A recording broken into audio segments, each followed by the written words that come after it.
ನಮಸ್ಕಾರ ದೇವರು. ಇವತ್ತು 11ನೇ ದಿನದ ಪಾದಯಾತ್ರೆನ ಶುರು ಮಾಡಿದ್ದೀವಿ ನೋಡ್ರಿಪ್ಪ. ಹಾಗೆ ಬೆಳಿಗ್ಗೆ ಎಲ್ಲರ ಜೊತೆ ಒಂದು ಕಪ್ ಟೀ ತೊಗೊಂಡಿವಿ. ಟೀ ಬಿಸ್ಕೆಟ್ ಕೂಡ ತಿಂದೀವಿ ನೋಡ್ರಿ. ಹಾಗೆ ನಮ್ಮ ಗ್ಯಾಂಗೆಲ್ಲ ಹೊರಗಡೆ ಟೀ ಕುಡಕತ್ತಿದ್ರು ನೋಡ್ರಿಪ್ಪ.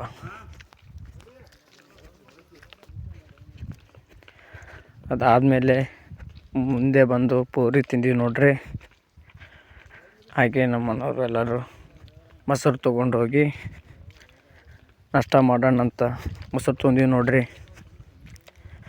ಮುಂದೆ ಬಂದು ರೈಸು ಮೊಸರು ಉಪ್ಪಿನಕಾಯಿ ಹಾಕ್ಕೊಂಡು ಸಕ್ಕತ್ತಾಗಿ ತಿಂದೀವಿ ನೋಡ್ರಿ. ಅದಾದ ನಂತರ ಮತ್ತೆ ನಮ್ಮ ಪಾದಯಾತ್ರೆನ ಶುರು ಮಾಡಿದ್ವಿ ನೋಡ್ರಿ. ನಮ್ಮ ಗಾಡಿ ಕೂಡ ಹೋಯ್ತು ನೋಡ್ರಿ.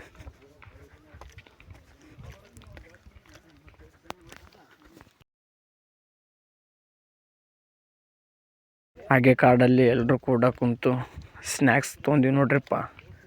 ನಮ್ಮ ಗೌಡ್ರು ನಾವೆಲ್ಲರೂ.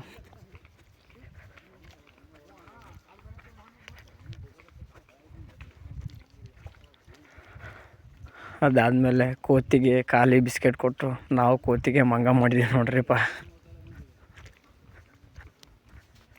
ಹೆಂಗೆ ಬರ್ತಾವೆ ನೋಡ್ರಿ ಅವು. ಖಾಲಿ ಬಿಸ್ಕೆಟ್ ಪ್ಯಾಕ್ ನೋಡಿದರೆ ಸಾಕು.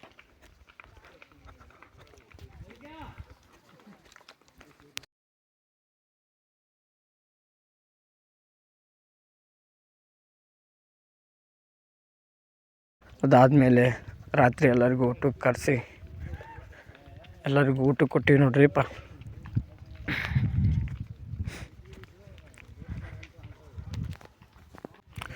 ಇವತ್ತಿನ ಊಟ ಬದ್ನಿಕಾಯಿ ಪಲ್ಯ, ಚಪಾತಿ, ರೊಟ್ಟಿ, ಅನ್ನ, ಸಾರು ಇತ್ತು ನೋಡ್ರಿಪ್ಪ.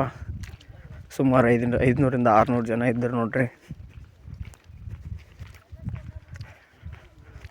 ಕಾಡಲ್ಲಿದ್ದ ಕಾರಣ ಲೈಟ್ ವ್ಯವಸ್ಥೆ ಏನು ಇರಲಿಲ್ಲ. ಚಿಕ್ಕ ದೇವಸ್ಥಾನದಲ್ಲಿ ಸ್ಟೇ ಆಗಿದ್ವಿ ನೋಡ್ರಿ ಇವತ್ತು.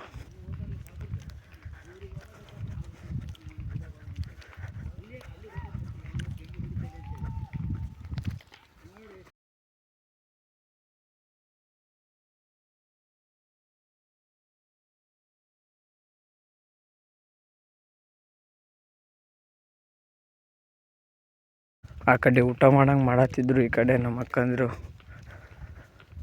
ಚಪಾತಿ ಮಾಡ್ತಾಯಿದ್ರು ನೋಡ್ರಿ.